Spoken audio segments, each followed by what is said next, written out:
வணக்கம் மக்களே. இது ஈரோடு பஸ் ஸ்டாண்ட். காலையில் 5 மணிக்கு தான் ரீச் ஆனேன். அப்படியே பஸ் ஸ்டாண்டுக்குள்ளே சுற்றிட்டு இருந்தேன்.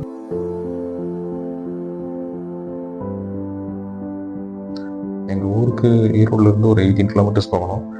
இந்த ஏர்லி மார்னிங் வெதரில் அப்படியே ஜன்னலோரமாக உட்காந்துட்டு காற்று வாங்கிட்டு போகிற ஃபீல் இருக்கே.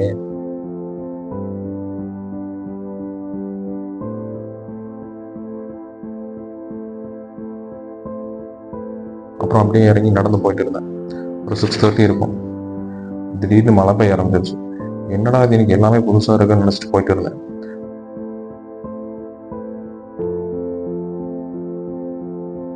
மழை கொஞ்சம் ஹெவி ஆயிடுச்சு. சரி, கொஞ்ச நேரம் ஒதுங்கலான்னு வெயிட் பண்ணிட்டு அப்புறம் கிளம்பிட்டேன். இதுதான் எங்கள் ஊர் திருமங்கலம். பேருக்கு ஏற்ற மாதிரி எங்கே பார்த்தாலும் பசுமையாக மங்களகரமாக தான் இருக்கும்.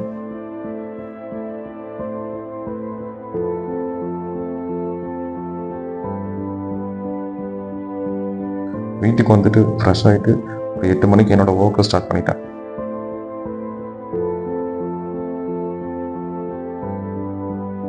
ஆமாம் மக்களே, நான் ஆர்கிடெக்சரல் ப்ளஸ் இன்டீரியர் டிசைனர்.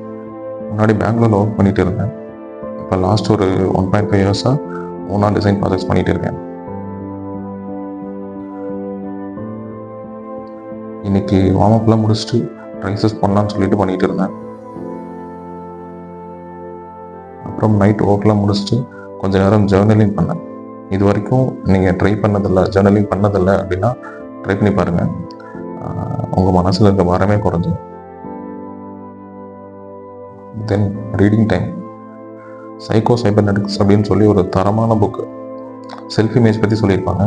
நம்ம மைண்ட் செட் அண்ட் ஆக்ஷன் மூலிமா எப்படி எல்லாத்தையும் பாசிட்டிவாக மாற்றலாம் அப்படின்னு சொல்லியிருப்பாங்க. படிக்காதவங்க எதையும் ட்ரை பண்ணி பாருங்கள். டிஸ்கிரிப்ஷனில் இந்த புக்கான லிங்க் கொடுக்குறேன். அவ்வளோதான் மக்களே, இன்னைக்கு டே 1 முடிஞ்சுது. தூங்க போகிறேன். திரும்ப நாளைக்கு சந்திக்கலாம். கன்சிஸ்டண்டாக இருங்க அண்ட் அதை ஃபீல் பண்ணுங்கள்.